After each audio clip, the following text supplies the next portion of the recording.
იღუმენი ნიკონი, დიდება ღმერთს ყველაფრისათვის. წერილი მესამე. დღეს და გუში მამა რაფაელი ძალიან მესხმოდა თავს.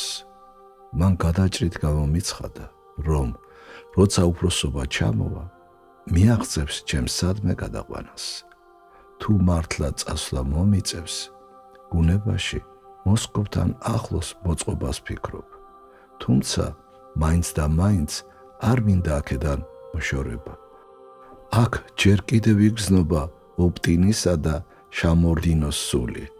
სხვაგან კი რა იქნება? თქვენ რას მირჩევთ?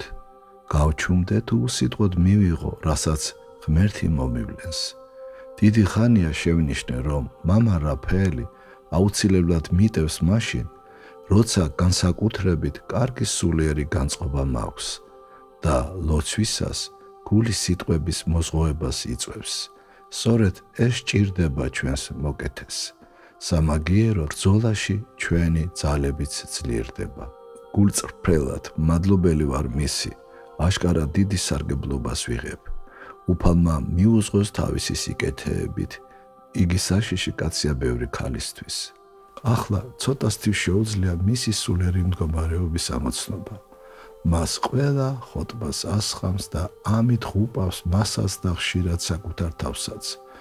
მოწყინებას ნუ დაემორჩილებით, სულით ნუ დაეცემით.